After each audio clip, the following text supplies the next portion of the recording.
eclesiástico. Você vai se apaixonar por esse curso tão maravilhoso. Por isso eu quero pedir para você que fique conosco até o final, tá bom? Para que você possa saber o caminho certo, para que você possa fazer o casamento religioso com efeito civil, tá bom? Você sabe, eu sou o capelão pastor Alex Martins, sou formado capelão pela Associação de Cabos e Soldados da Polícia Militar de São Paulo e hoje estou como presidente da Unicage, a União dos Capelães e Juízes de Paz Eclesiásticos Internacional, tá bom? Quero dizer que hoje estou como presidente da Unicage, que eu já falei para vocês aqui, e essa instituição é uma das instituições de capelania que mais cresce no Brasil. Hoje nós temos capelães e juízes de paz eclesiástico em todos os estados do Brasil e também em vários países fora do Brasil. Deus tem dado crescimento à sua obra, Deus tem nos abençoado. Eu também sou pastor da Igreja Assembleia de Deus aqui em São Luís, Maranhão, né? Presido um campo da Assembleia de Deus aqui, sou o segundo vice-presidente da Convenção das Assembleias de Deus aqui no estado do Maranhão, a Convenção Comadema, né?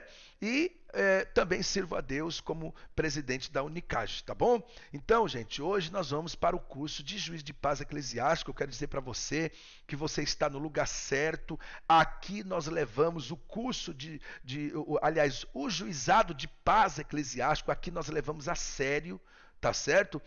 Nós temos muitos juízes de paz eclesiástico formados aí pelo Brasil inteiro, fazendo casamento religioso com efeito civil, porque aqui nós ensinamos o passo a passo para que isso aconteça. E é uma alegria ter você conosco. Parabéns a você que chegou até aqui.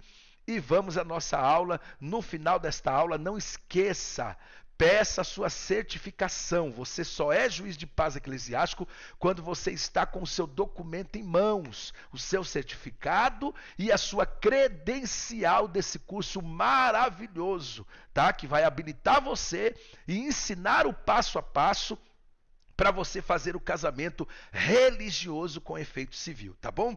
Então vamos à nossa aula do curso completo de Juiz de Paz Eclesiástico, tá bom? Vamos lá? Quero começar falando na introdução sobre o juizado de paz eclesiástico, né? E eu quero mostrar para vocês que juiz de paz eclesiástico é uma autoridade, tá? Esse é o primeiro ponto. O juiz de paz eclesiástico é uma autoridade. Ele é um magistrado sem formação jurídica, mas é uma autoridade, tá? Então, ele não precisa ter formação jurídica para ser juiz de paz, tá? Mas ele é uma autoridade. O juiz de paz eclesiástico, ele é uma autoridade dotada de funções indelegáveis, tá? Então, você que está fazendo o curso, fique sabendo de uma coisa: a partir do momento que você pede o seu certificado, pede a sua credencial, você é uma autoridade nesta área, né? Que você está se formando para exercer a sua função. Tá? Então você é um juiz de paz eclesiástico, que é uma autoridade dotada de funções indelegáveis, conferida pela própria Constituição da República, com competência para, na forma da lei, celebrar casamentos, verificar de ofícios ou em face de impugnação apresentada o processo de habilitação, exercer atribuições conciliatórias sem caráter jurisdicional, né, ou seja, relativo à jurisprudência ou que dela resulta, além de outras previstas na lei. Então, deixa eu explicar isso aqui para vocês. Preste bem atenção, tá? O juiz de paz eclesiástico, ele possui uma função indelegável, ou seja, não tem como transferir para outra pessoa. Funções que só o juiz de paz eclesiástico pode assumir, tá? E ele tem competência, claro, ele está fazendo curso para isso, está aprendendo passo a passo, então ele tem competência para, na forma da lei, e eu vou lhe mostrar qual é a forma da lei, tá? Aí ele pode celebrar casamento religioso com efeito civil. Tá certo, pessoal? Então vamos continuar nossa aula aqui. Olha, eu quero mostrar para vocês sobre as leis, tá? A lei confere o exercício da autoridade civil aos ministros religiosos, tá? Então, todo ministro religioso pode fazer casamento religioso com efeito civil. Isso sem precisar do curso.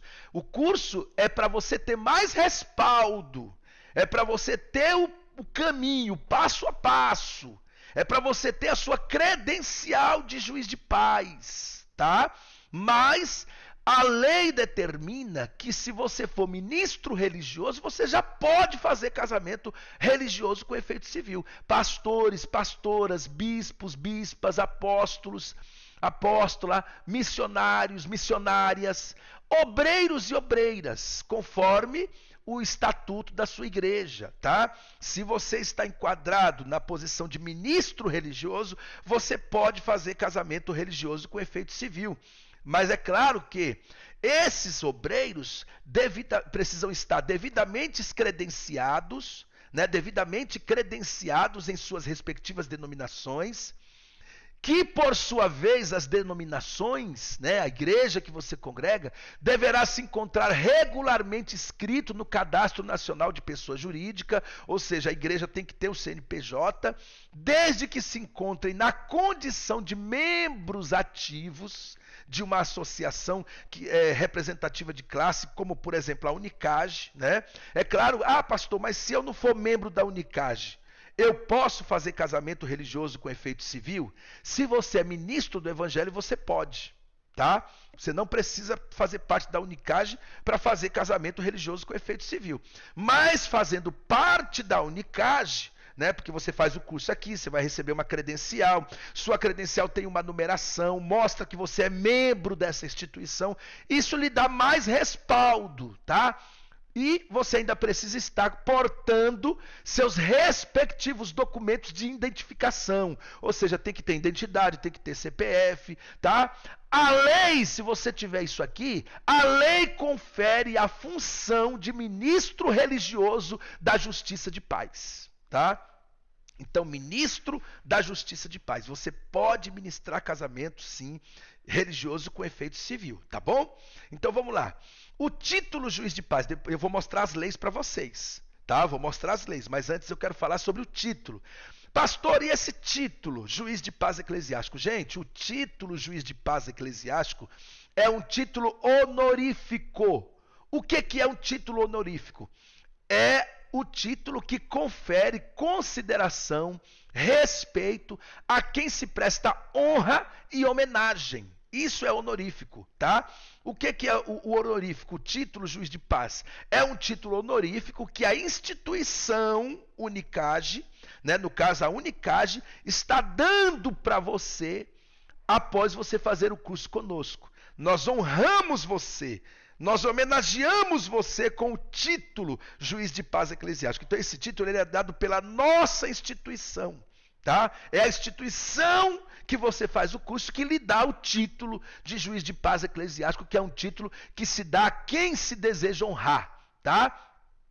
Já que cada ministro do Evangelho pode celebrar casamento religioso com efeito civil, conforme as leis resumidas abaixo. E eu vou mostrar para vocês as leis. De acordo com a Constituição da República Federativa do Brasil, no capítulo 7, artigo 226, parágrafo 2, da Lei 1110, de 23 de maio de 1950, e da Lei 6.015, de 31 de dezembro de 1973, mediante a certidão de habilitação para casamento civil, e eu já vou explicar para vocês o que é esta habilitação, tá? Então, mediante a habilitação, ou em casos específicos até sem a habilitação, estabelecido pelos artigos 15, 15, 15 e 16 do novo Código Civil Brasileiro, todos os ministros religiosos atuantes em seus ministérios poderão exercer e serem titulados juiz de paz eclesiástico,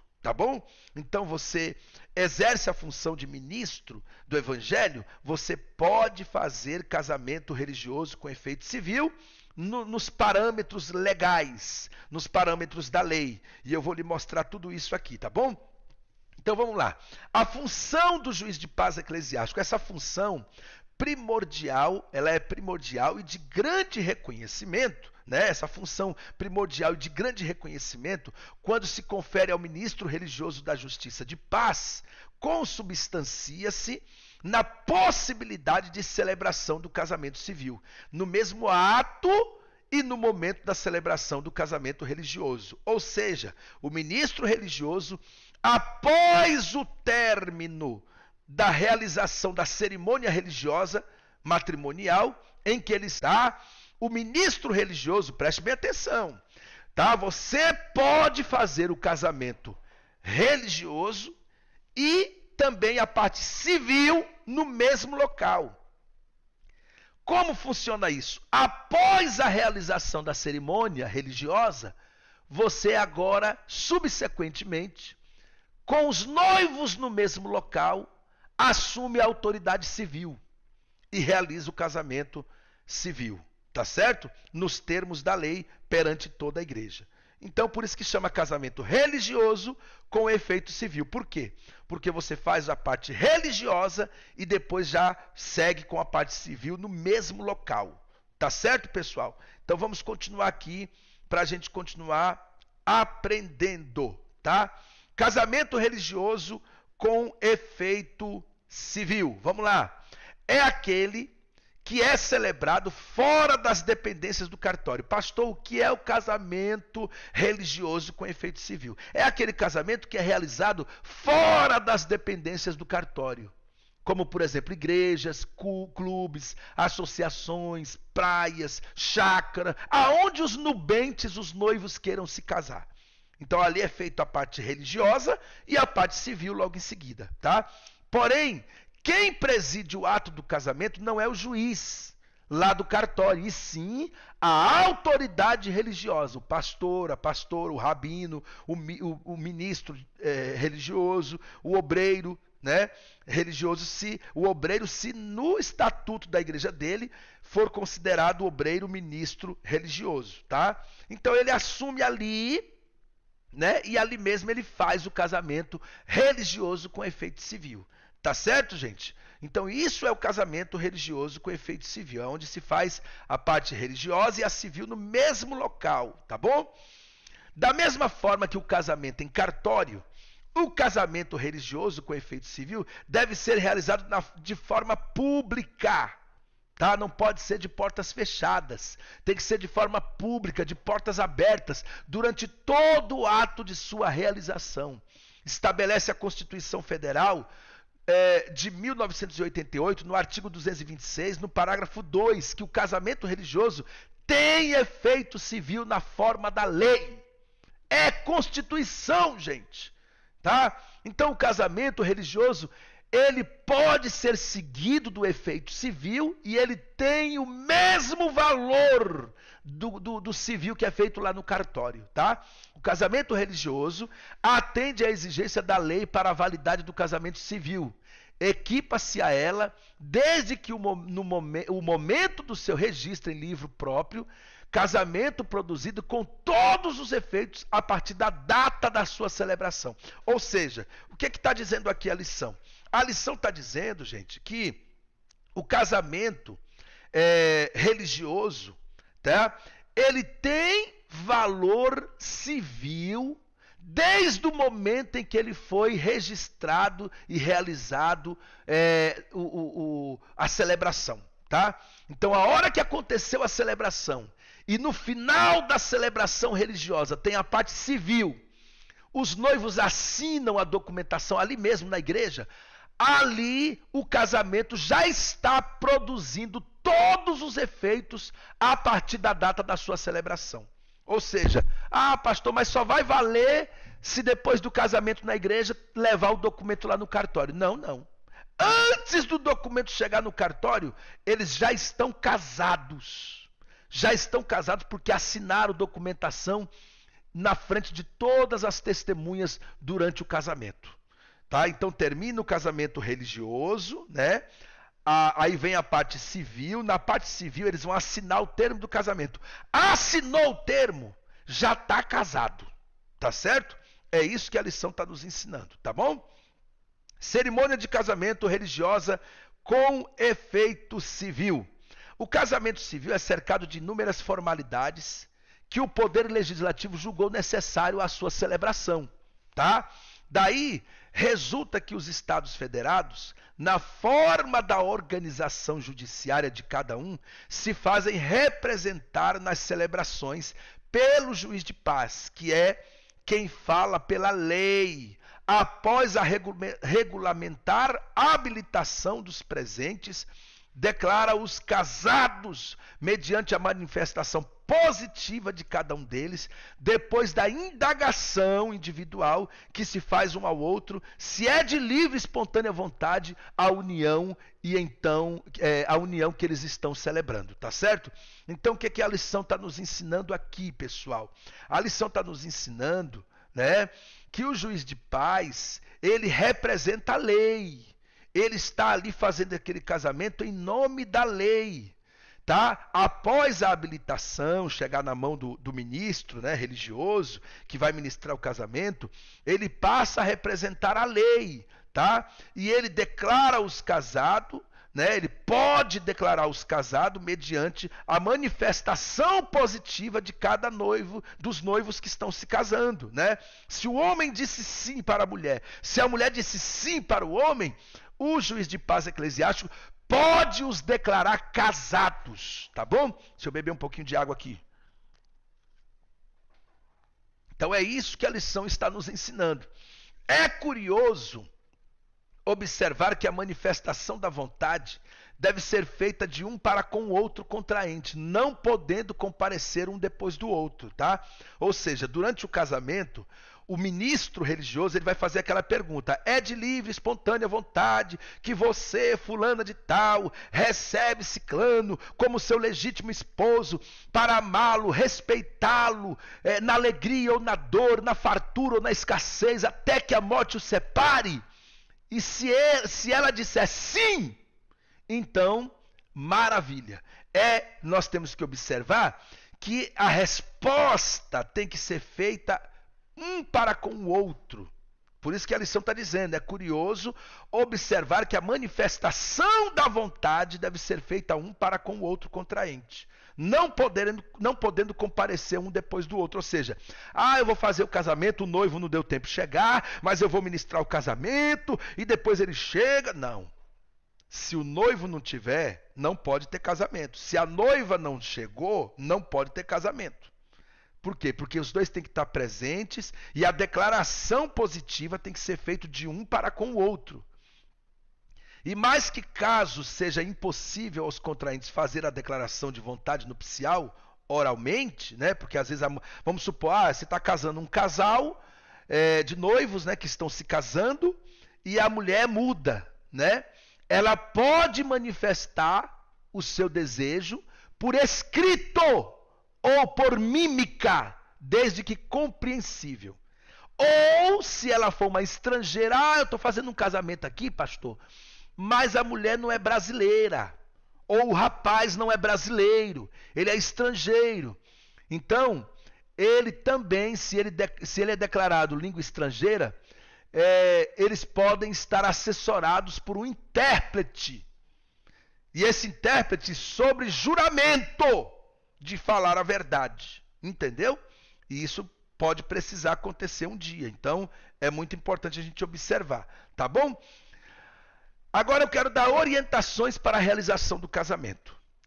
O desfecho da formalidade, que deve ser considerado com a maior respeitabilidade, é tido com as seguintes palavras, que são extraídas da própria lei que declara efetuado o casamento.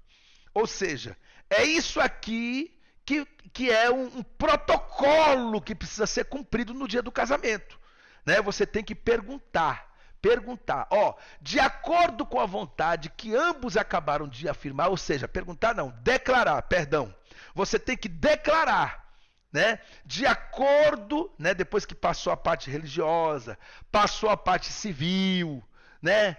O casamento já está consumado, já assinaram o termo do casamento, depois eu vou explicar sobre o termo e a habilitação, né? Então já assinaram o termo do casamento, tudo bonitinho. Aí você pode dizer, de acordo com a vontade que ambos acabaram de afirmar perante mim, de vos receberdes por marido e mulher, em nome da lei, eu vos declaro casados, porque você está ali representando a lei.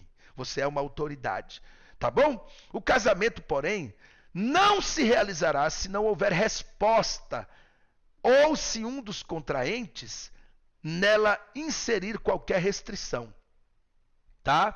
Então, se a pessoa não responde à pergunta, ou se a pessoa tem alguma objeção, o casamento não pode ser concluído. A Justiça de Paz do Brasil conta mais de 170 anos. E a função do juiz de paz é indelegável, portanto, autoridade alguma, por meio de qualificação que tenha, por maior qualificação, melhor dizendo, que tenha, poderá substituir, tá certo? Ah, pastor, o juiz de paz não veio, mas tem um policial militar aqui, ele não pode te substituir. Ah, pastor, o juiz de paz eclesiástico não veio, mas tem aqui um coronel da polícia militar, ele não pode te substituir. Por quê? Porque a função do juiz de paz é indelegável, tá certo? A pessoa tem que ser um juiz de paz para poder substituir você. Se não for, não pode te substituir, tá certo? Vamos lá.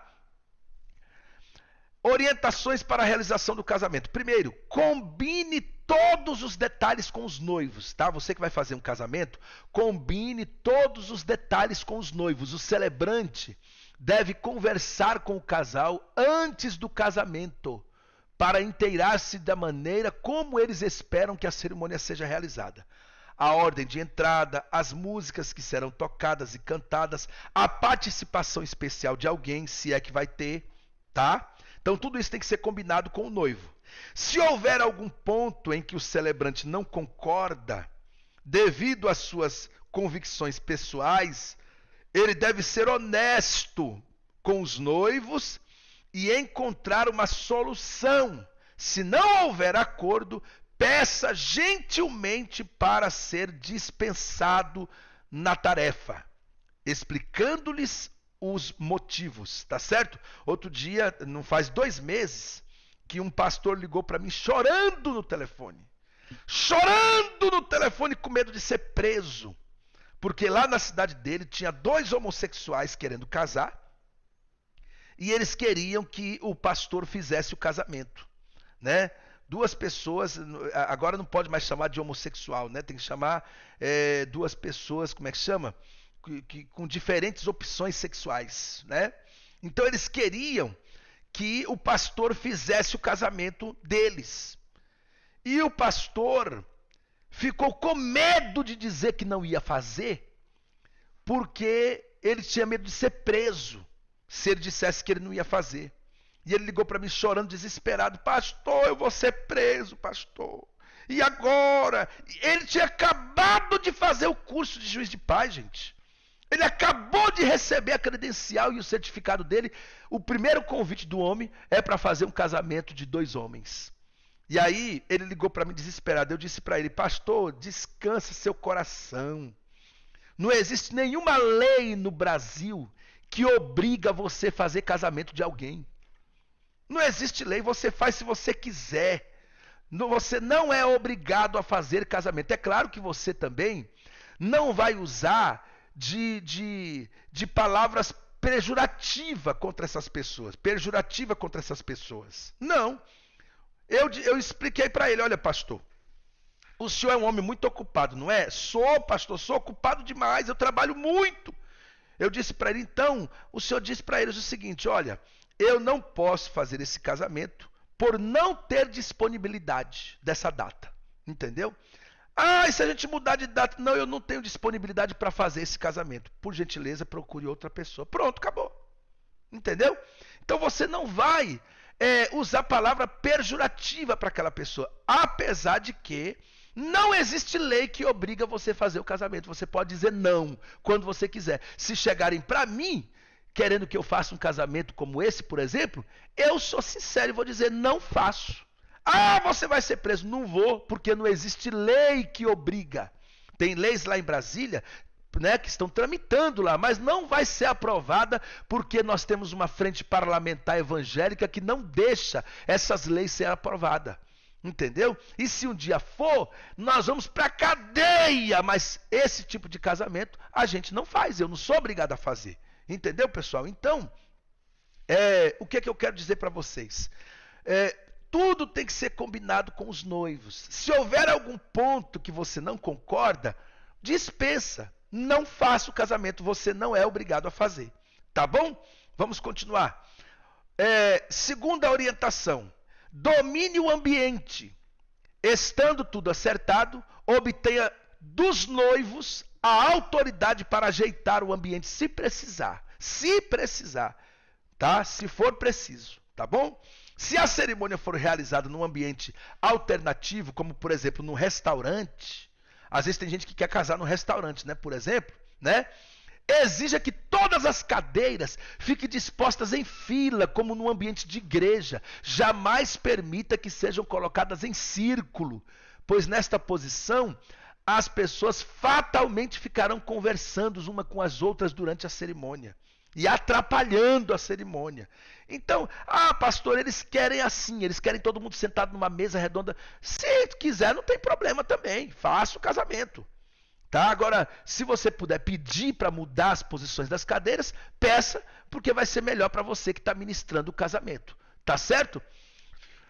Uma ideia bastante eficiente é colocar um aviso em todas as mesas pedindo que a posição das cadeiras seja mantidas até o final da cerimônia. Tá? Outra coisa, chegue sempre meia hora antes para verificar o sistema de som, a posição da mesa, né? Se precisar fazer alguma mudança. Esses dias eu fiz um casamento aqui em São Luís, Maranhão, de um juiz aqui da nossa cidade, né? Um juiz e uma advogada, né? Ele é um juiz de direito, tá? Juiz da Justiça de Direito aqui do estado do Maranhão. E a esposa, uma advogada. E eles casaram, pediram para que eu fosse lá celebrar o casamento religioso com efeito civil. Então eu fui, mas eu não sou bobo. O que eu fiz? O casamento era no sábado à noite. No sábado, meio-dia, eu fui lá olhar o local que eu ia ministrar o casamento. Fui olhar se as mesas estavam todas no lugar, se estava tudo arrumadinho. Cheguei lá, estava decorando tudo lá, tinha uma decoração lá contratada. Aí eu fiz algumas mudanças no púlpito onde eu ia ministrar o casamento. Eu pedi, puxa isso para cá, faz assim. Essa lâmpada não pode ficar aí que vai me atrapalhar. Entendeu? Então é sempre bom você ir bisbilhotar o local antes, para você não ter nenhuma surpresa na hora que você vai ministrar o casamento. Você já pensou? Você não vai lá olhar antes. Aí chega na hora do casamento, você leva a Bíblia tudo direitinho, chega lá, não tem um púlpito para você colocar a Bíblia. Você tem que fazer o casamento todinho segurando o microfone numa mão e a Bíblia na outra mão, né? Então você tem que ir antes no local, de manhã. Você vai lá olhar o local onde vai ser esse casamento, entendeu?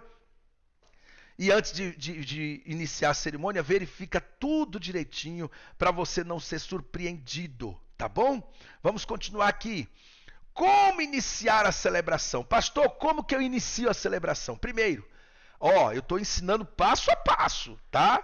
Presta bem atenção. Primeiro, fique em pé no local onde você irá celebrar a cerimônia, tá? O ministro que vai ministrar a cerimônia, ele fica em pé até ele começar a ministrar a cerimônia. Tá entrando o noivo, tá entrando os padrinhos, tá entrando não sei quem. Fique em pé. O certo é isso, fique em pé no local que você vai ministrar até chegar a noiva. Tá? Espere que entre todos os participantes, padrinhos, crianças, pais, noivo, noiva e etc. Tá bom? Depois você pede para que todos os presentes fiquem de pé. Agradeça a presença de todos em nome dos noivos e das famílias e diga-lhes o objetivo da cerimônia. Qual que é o objetivo da cerimônia? Estamos aqui reunidos para pedir a bênção de Deus para este casamento. Anote o nome dos noivos, tá? Você tem que anotar, por isso que todo celebrante tem que ter o seu esboço, com o nome do noivo, a mensagem que ele vai pregar, os tópicos da mensagem. Então, anote o nome dos noivos para você não correr o risco de dar um branco, né? Um exemplo. Você vai ministrar um casamento. Bom, hoje nós vamos ministrar o casamento, né? Nós estamos aqui reunidos para pedir a bênção de Deus para este casal. A Maria Aparecida, Joana e aí começa, porque esqueceu o nome do homem. Esqueceu o nome do noivo. Então você não pode esquecer o nome do noivo. Para isso, você precisa, né? Você precisa estar com o seu esboço tudo anotadinho, né? Para você não ficar lá gaguejando. Como é que é o nome do noivo mesmo? Hã? Não, você tem que levar tudo anotado, tá? Outra coisa, aí você colocou todo mundo de pé. Faça uma oração pedindo a bênção de Deus sobre a cerimônia, para que seja boa, agradável e perfeita. Após a oração, leia o texto bíblico escolhido e peça a todos que se assentem, exceto os noivos, tá? A não ser que tenha lá um sofazinho, né, duas poltronazinhas para os noivos sentar. Senão, eles continuam em pé. Os demais todos podem se assentar, tá certo? Em quarto lugar, fique dentro do roteiro que foi combinado. Você tem um roteiro na sua mão. Não invente, não saia do roteiro. Após a leitura bíblica, geralmente há a apresentação de uma canção ou de um hino, né? Aí você chama quem vai cantar. Se não tem ninguém para cantar, siga o roteiro, tá? Não improvise nada. Fique dentro do que foi combinado para não ter surpresas, tá? Faça tudo com simplicidade e com bom gosto. Apresente a mensagem que Deus colocou no seu coração. Qual foi a mensagem que Deus colocou no seu coração? Apresente essa mensagem para os noivos, né? Para todos que estão ali no ambiente. E aí eu quero dar uma orientação aqui para vocês. Escolha uma mensagem apropriada para a ocasião. Uma mensagem que seja apropriada para casamento. Casamento não se prega mensagem de chicote, nem falando coisas que não deve, não. Casamento, você tem que ter uma palavra adequada para o casamento. Evite polêmicas. Evite temas teológicos. Evite falar de divórcio. Evite mensagens evangelísticas. Gente, tem pessoas que vão ministrar no casamento. Evite falar demais, né? Tem pessoas que vão ministrar no casamento, aí vem com uma mensagem polêmica, falando um monte de besteira, né? Vem falando de divórcio. Eita, meu Deus do céu. Aí fala demais, 2 horas ministrando. Gente, olha, eu quero dizer para vocês que a palavra de um casamento é de 10 a 15 minutos.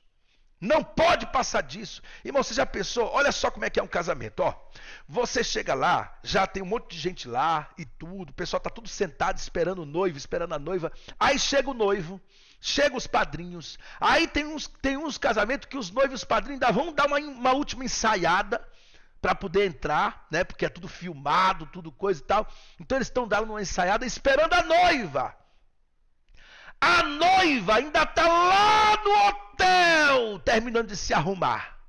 E aí demora, e essa noiva nunca chega. E o noivo começa a ficar preocupado, e não sei o quê, e cadê a noiva? E o casamento estava marcado para 5 horas da tarde, já vai dar 7 horas. E esse casamento não começou ainda. Aí de repente a noiva chega, já está todo mundo com fome, um monte de gente pensando em ir embora. Casamento é assim. Todo mundo pensando em ir embora para casa. Eu vou embora, eu não aguento mais. Meu estômago está doendo, eu estou com fome. E não sai nada para ninguém comer. E aí quando eles veem que está demorando demais, aí põe 2 coxinhas na mesa para poder agradar e para a pessoa esperar mais um pouquinho. Aí daqui a pouco chega a noiva. Aí quando a noiva chega, que ela desce do carro, é meia hora para descer do carro. Meia hora. Quando ela desce do carro, aí começa a música. Tananana.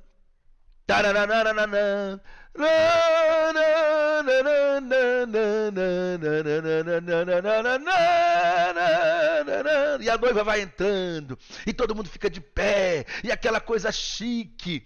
Aí o homem de Deus, a mulher de Deus que está ministrando o casamento, começa a falar, orar e depois pregar. Aí quer pregar 1 hora de mensagem. Ah, faça-me o favor, né, irmão? Aí o ministrante, o celebrante, ele não está vendo que já são 7h30 da noite. O povo já está querendo ir embora e ele ainda quer falar 1 hora no microfone. Ah, faça-me o favor. Palavra de casamento é de 10 a 15 minutos no máximo. E 15 minutos é muito, viu?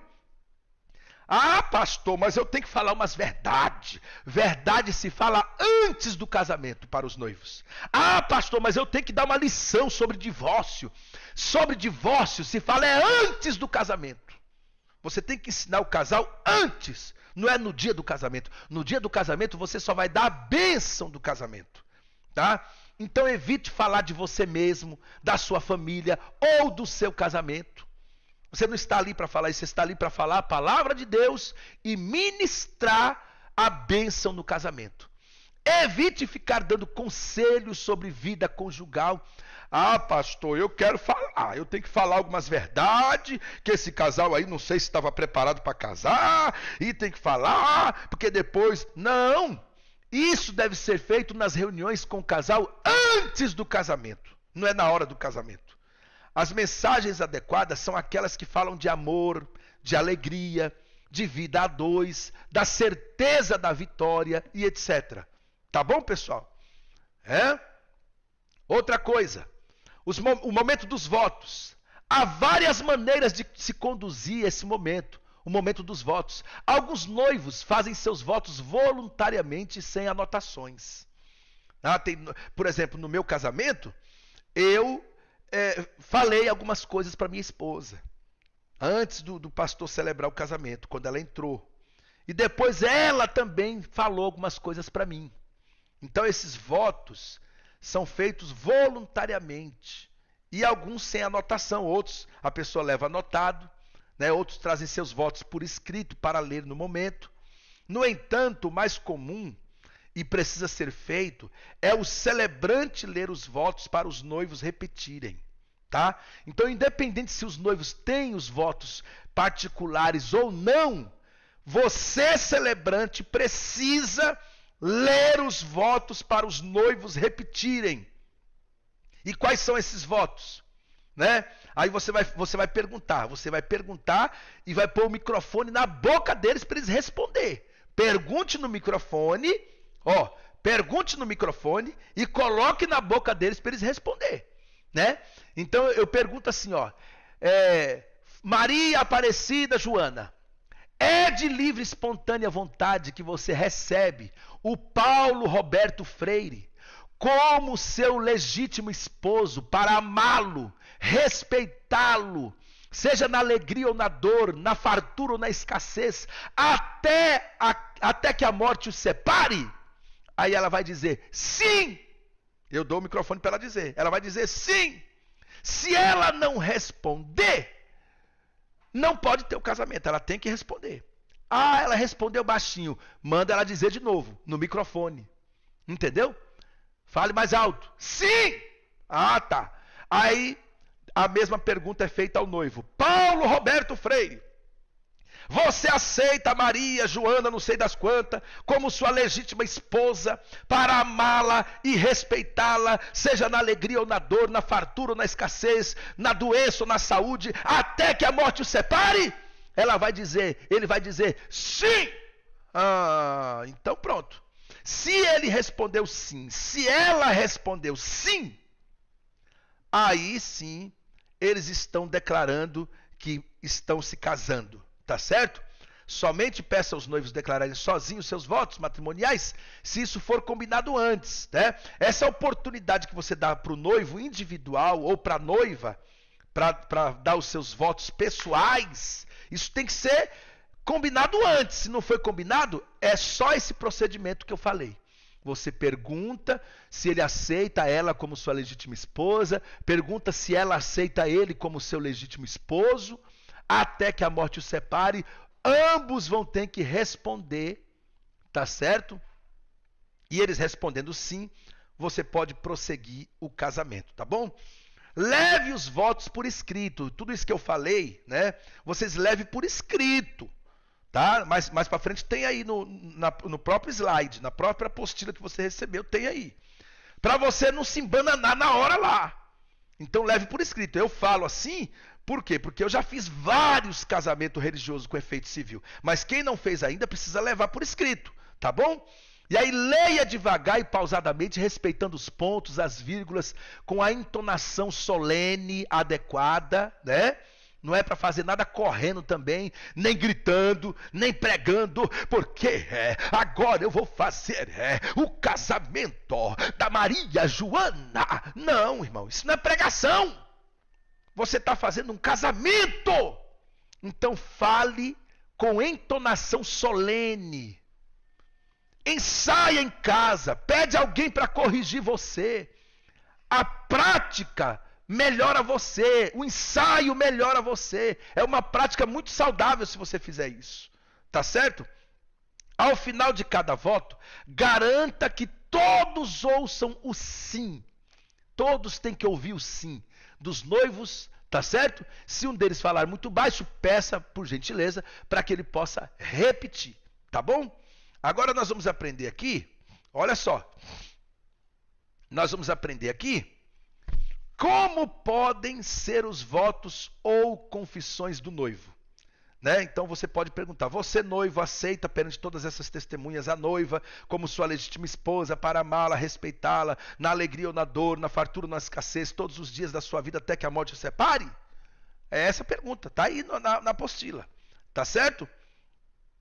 Após a confirmação dos noivos, tá? Emanuel, por gentileza.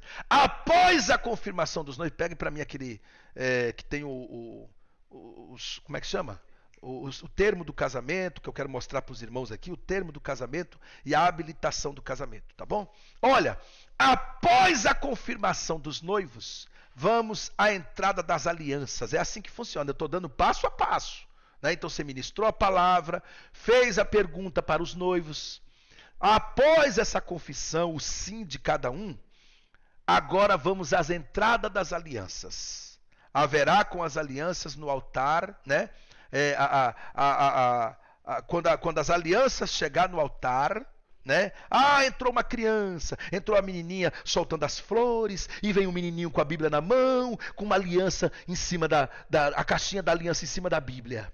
Chegou até você que é o celebrante, o que você vai fazer? Uma oração abençoando as alianças que logo em seguida será colocado na mão dos noivos, tá? E os votos podem ser feitos antes ou depois, tá bom?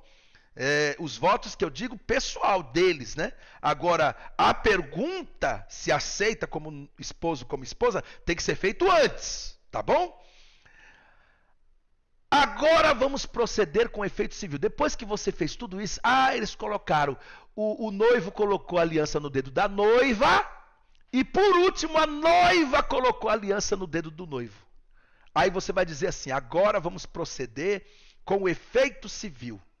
Tá certo? O juiz de paz, escrivão, que pode ser você mesmo que está ministrando, ou um juiz de paz que fez o curso, que está ali te auxiliando, pode ser até um membro da sua igreja, um diácono da sua igreja, que está ali te auxiliando, ele mesmo pode, né, ou o juiz de paz escrivão, ou o próprio celebrante, passam a ler o termo do casamento, tá certo? Então eu vou explicar para vocês isso aqui, ó. Eu disse que eu ia explicar, não disse? Aqui, ó. Esse aqui é o termo do casamento. Eu acho que não vai dar para vocês ver aí, quem estiver assistindo pelo celular, vai estar pequenininho aí, né?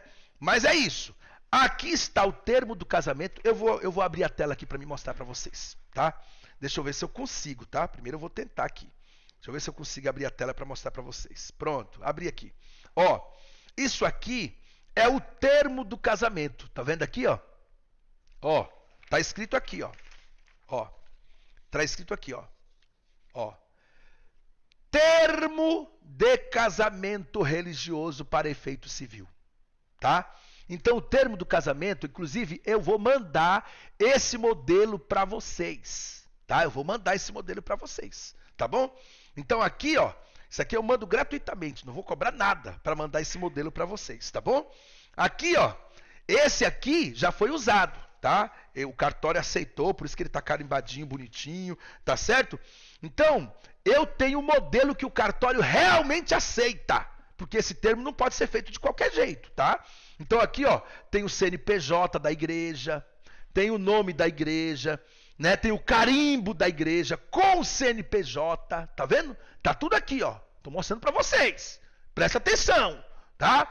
Então isso aqui é o termo do casamento. O termo do casamento, tá?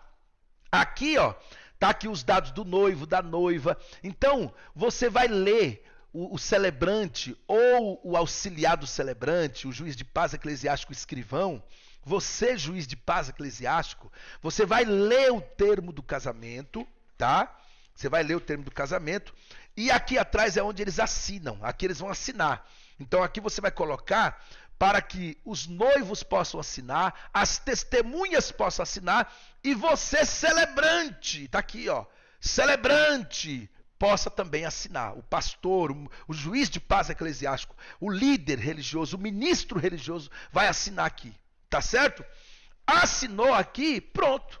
No outro dia eles vão levar esse documento, o termo do casamento, no cartório.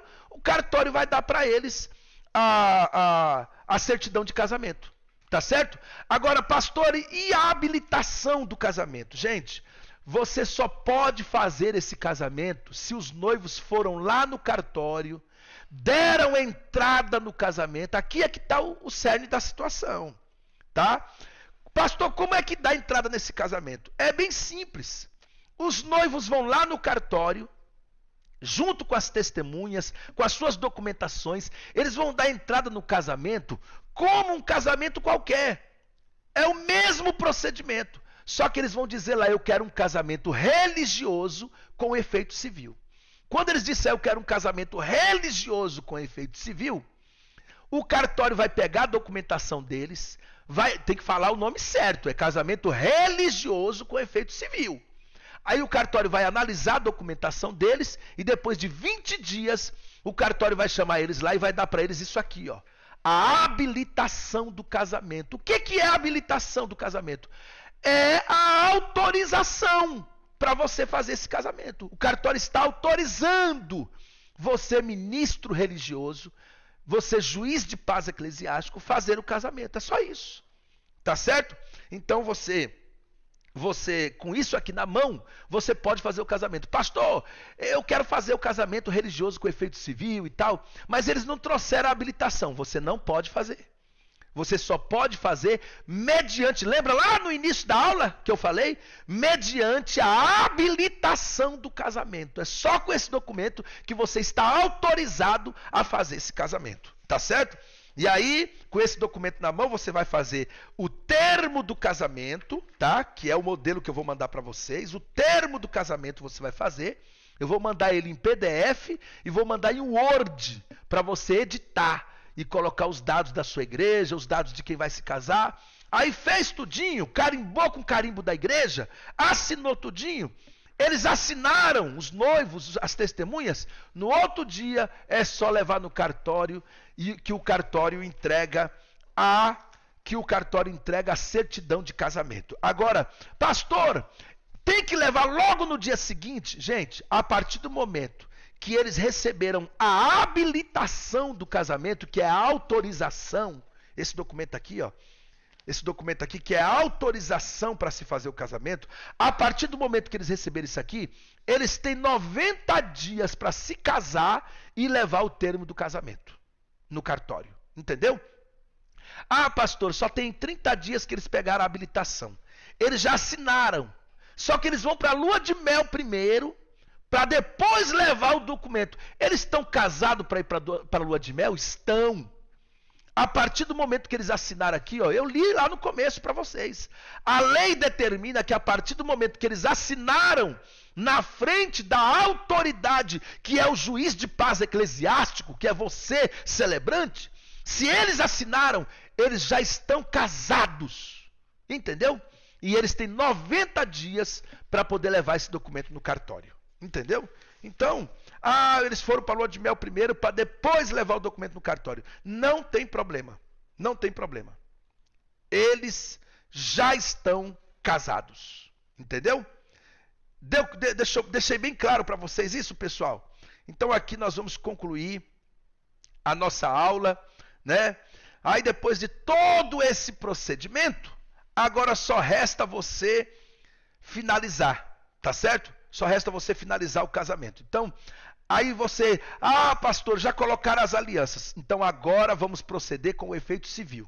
O juiz de paz escrivão ou o próprio celebrante passa a ler o termo do casamento, em seguida pede para que nessa ordem assinem primeiro testemunhas, depois o noivo, depois a noiva e depois o celebrante. Após todos terem assinados, o celebrante profere, de acordo com o que ambos acabaram de afirmar, diante de todas essas testemunhas e conforme a autoridade que me confere a lei, eu vos declaro marido e mulher. Agora sim, pode beijar a noiva. Eita glória.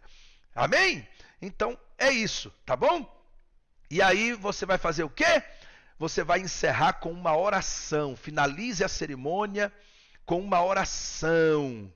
E no dia seguinte, os noivos podem se dirigir ao cartório levando a habilitação do casamento e o termo do casamento.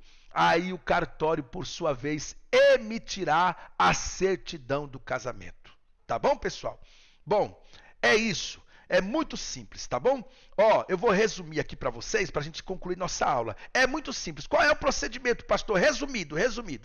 Os noivos vão no cartório, junto com as testemunhas, junto com a documentação deles, e chega lá e eles dizem assim, eu quero um casamento religioso com efeito civil. Aí o cartório vai pegar a documentação, vai analisar durante 20 dias, e depois o cartório chama eles e entrega para eles a habilitação do casamento. O que é a habilitação do casamento? É a autorização para você fazer o casamento. Aí eles vão levar para você essa habilitação, você vai preparar o termo do casamento, no dia do casamento você ministra a parte religiosa e depois a parte civil, e quando terminar a parte civil, mande eles assinarem o termo do casamento e declara eles casado. Declarou casado no outro dia, ou com 30 dias, com 60 dias, sei lá, contando do dia que eles receberam a habilitação, né? Pode até do dia que eles receberam a habilitação do casamento até o dia de levar lá no cartório, é 90 dias. Aí eles podem levar lá no cartório, que o cartório vai dar para eles a certidão do casamento. Tá bom? E assim eles estão casados para sempre, porque casamento é um só. Tá bom, pessoal? Então, é isso aí, tá? Agora, eu quero só mostrar para vocês a certificação. É importante que você peça a sua certificação, porque juiz de paz eclesiástico, gente, é uma autoridade. E além disso, quando as pessoas ficam sabendo que você é juiz de paz eclesiástico, aí começa a vir um monte de convite para você celebrar casamento. Então você tem que estar munido da sua documentação. E não se esqueça, quando você mandar o termo do casamento para o cartório, você tem que mandar xerox dos seus documentos. Xerox da sua credencial de juiz de paz, xerox do seu RG, xerox do seu CPF, xerox da sua credencial de pastor, ou de membro, ou de ministro religioso, né? Você tem que mandar, ou de obreiro, de bispo, sei lá, de apóstolo, ou de presbítero, ou de missionário, missionária, né? Ou pastora. Você tem que mandar xerox do seu documento, dos seus documentos, inclusive a credencial de juiz de paz eclesiástico, tá? Então, por isso que é importante